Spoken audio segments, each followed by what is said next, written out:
Tuesday, October 6th. Let the record reflect that we have all three commissioners present. And the first item of business is a presentation of the 2019 Certificate of Good Practice. And I understand that we have Mr. Chad Coles here to make that presentation. Mr. Coles, I don't see you. Mr. Coles, there you are. You're on mute. All right, I'm muted. Chad. We did it again. The good folks at Public Works has delivered us a standard of good practice for one more year, and Crab has given that to us. Awesome. Congratulations. Thank you. It's a good thing we've got an inside voice on Crab. Help you get across the finish line. No, I'm just kidding. Every little bit helps. No, Spokane County's got a great reputation in the state, and Chad and his crew do good work. So thanks, Chad, to you and all your crew out there. Thank you very much. I will share that with them. Great. All right, so we do not have any public hearings for today. We do have item 2, notice of public hearing, 3, various resolutions, 4, agreements, grants, and contracts. So the chair is open to a motion. Anybody? Mr. Chair, I move to approve items 2, 3, and 4, including all sub-items on today's 2 p.m. consent agenda. I'll second that. Okay, I've got a motion and a second to approve items 2, 3, and 4, and all the sub-items they're under. Are you suggesting we need to include item 1? Why would we need to do that? That's just a presentation. We also have a resolution for the certificate. Oh. Okay, so Let's vote on 2, 3, and 4, and I'll circle back and pick it up. okay. All right, we got a motion and a second. Discussion, seeing none, all in favor say aye. Aye. Aye. Aye.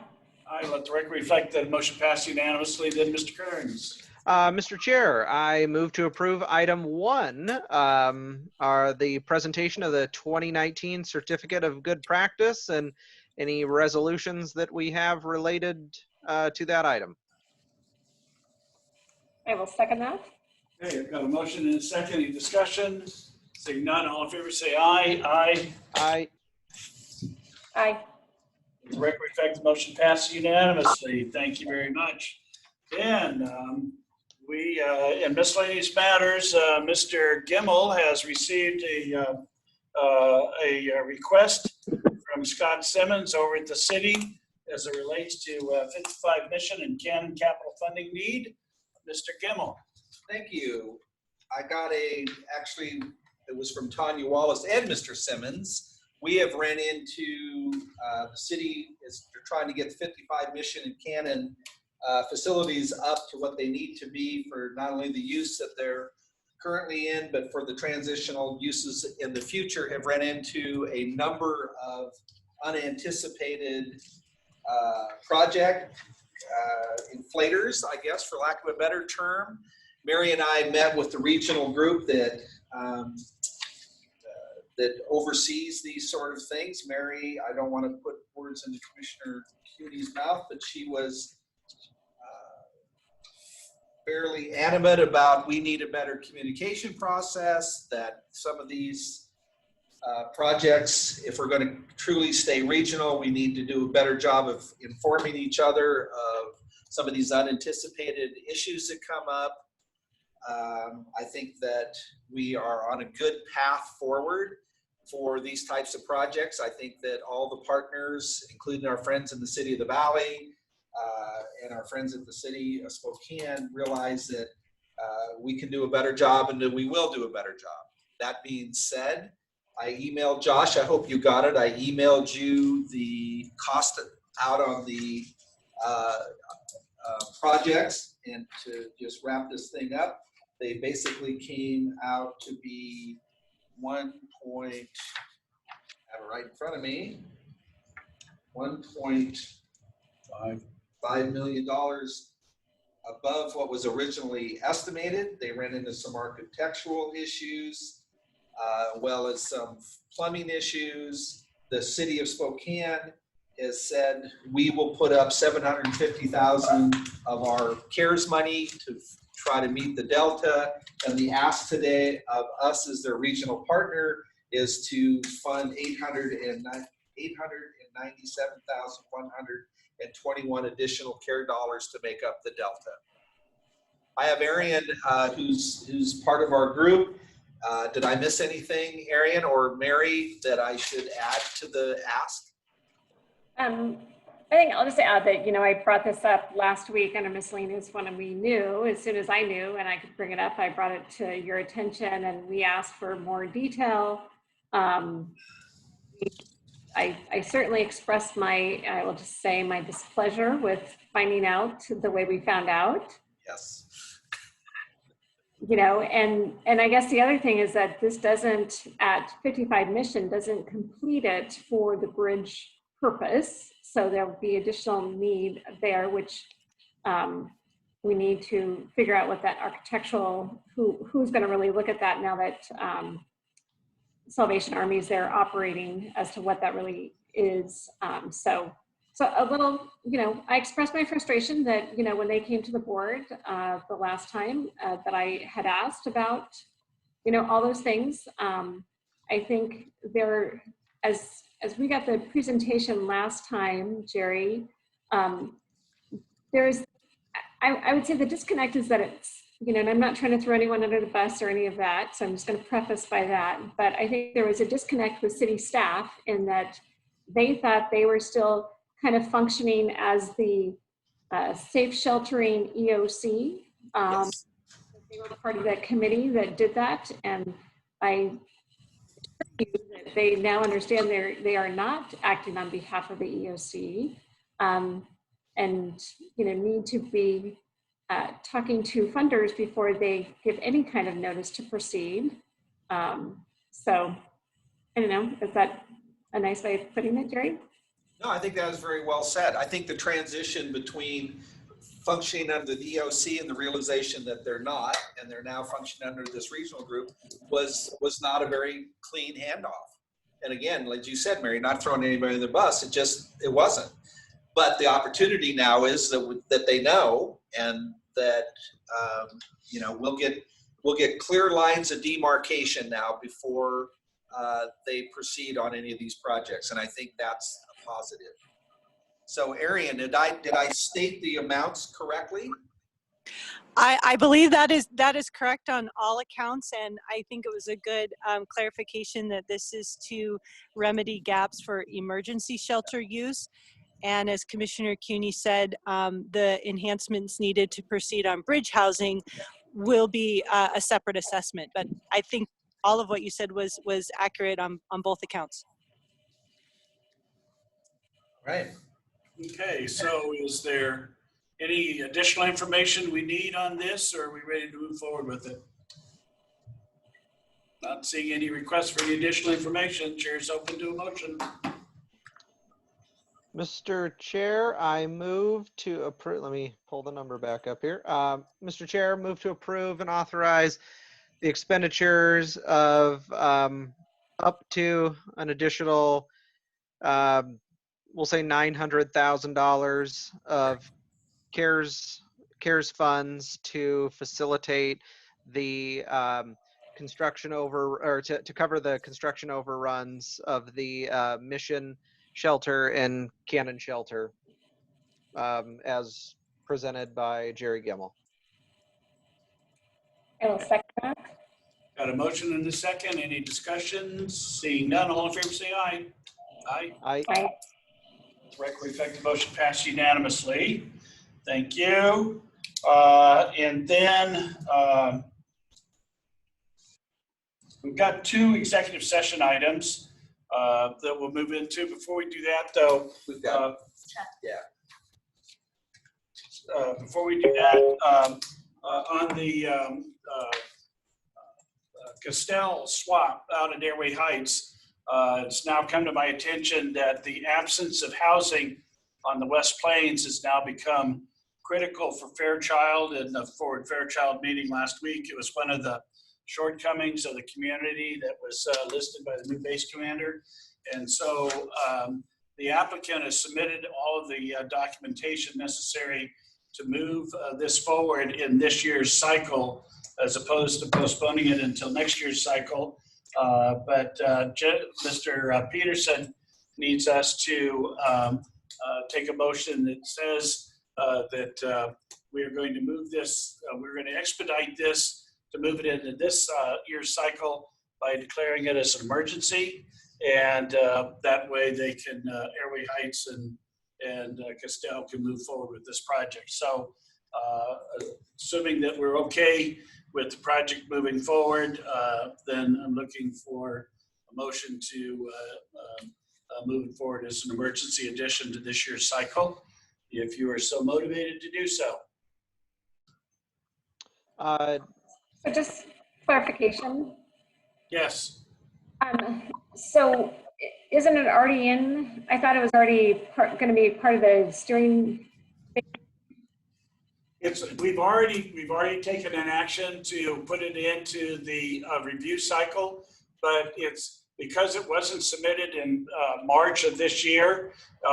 It could not be included in this month's presentation to the GMA steering committee. It would go into 2021, but they're trying to accelerate it to keep it into 2020 so that they can actually do construction in 2021. So that's the difference. It's just, all we're doing is moving it into this cycle instead of next year's. Thank you. Yep, you're welcome. Thank you. Mr. Kearns.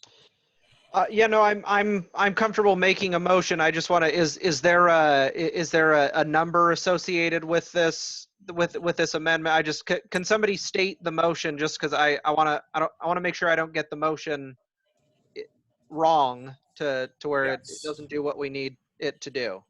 So the chair would be open to a motion to advance the Castell ORV land swap for the GMA from the 2021 cycle into the 2020 cycle, subject to the applicant submitting all necessary documentation to support the appropriate review and approval process as required in the 2020 cycle. Yes, I will make a motion to that effect. So moved. Thank you. Second. Thank you. Got a motion and a second. Any more discussion? Seeing none, all in favor say aye. Aye. Let the record reflect the motion passed unanimously. Thank you very much, ladies and gentlemen. So we have, what's that? 6-year plan. 6-year plan. Yes. So now, Mr. Coles, you want to do a quick presentation on the 6-year plan? I think I'm going to cover the 6-year plan, Commissioner. This is Matt Zarakor, Public Works. Matt? All right, Matt, you're on. That's got it. Well, thank you, Board. Appreciate the time to go over the 6-year plan with you.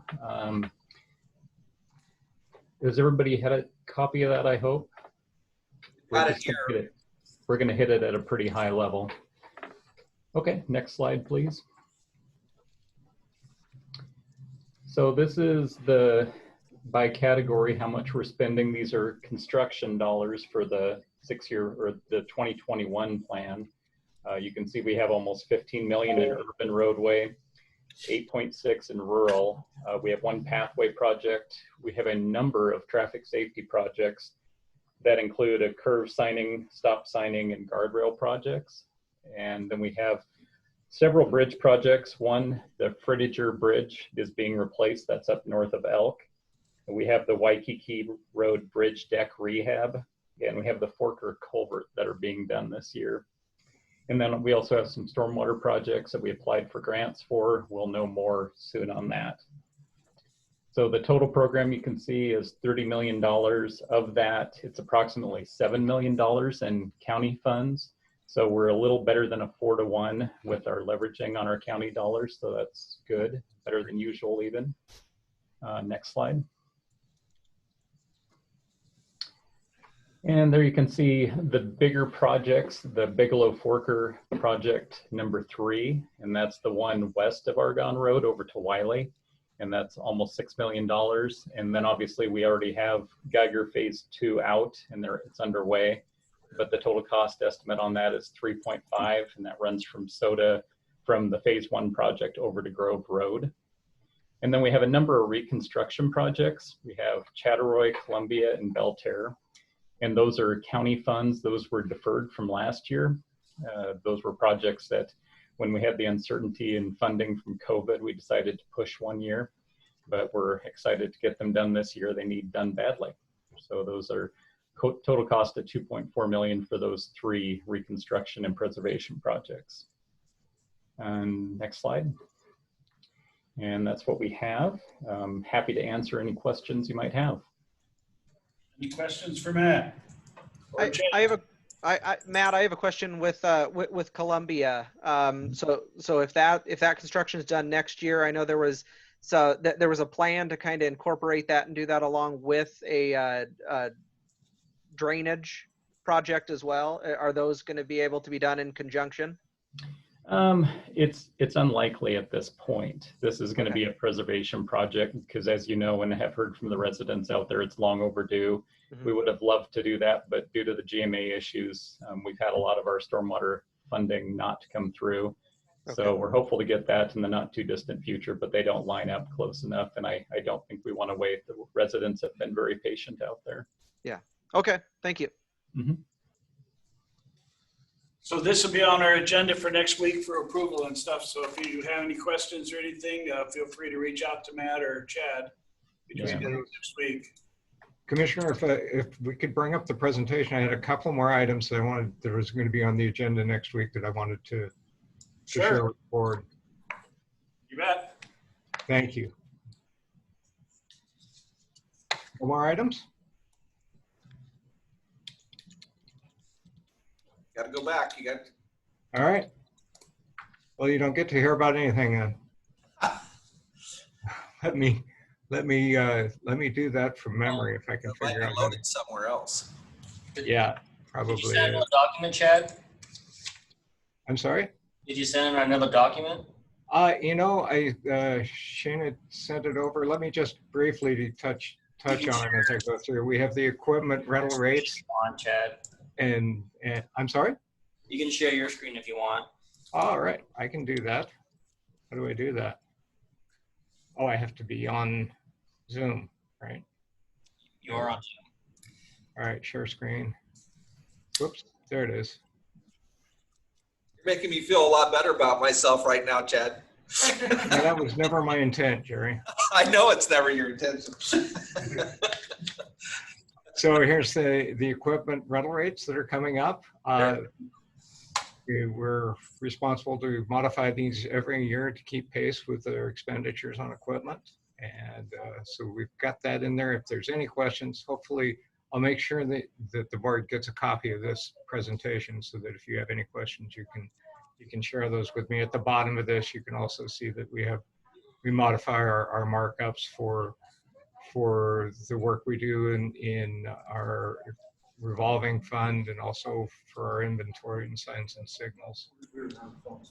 So those are there. And then we have a proposed limited access. I'm sorry, I jumped right through this. This is on Spokane Street. Let me orient you.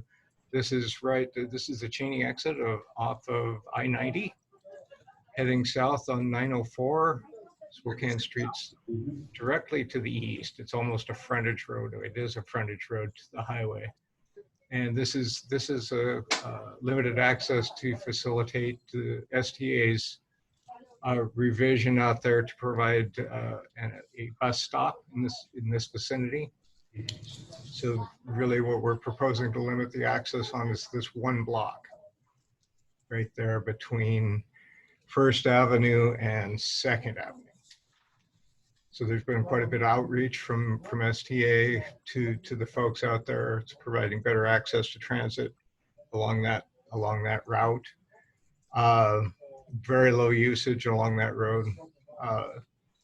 And there is, in my opinion, plenty of access around so that most of the people right you know, obviously the people adjacent really like the limited access because nobody goes by them, but the people around it have easy access down to Cheney Street to the east, realizing that this is oriented 90 degrees.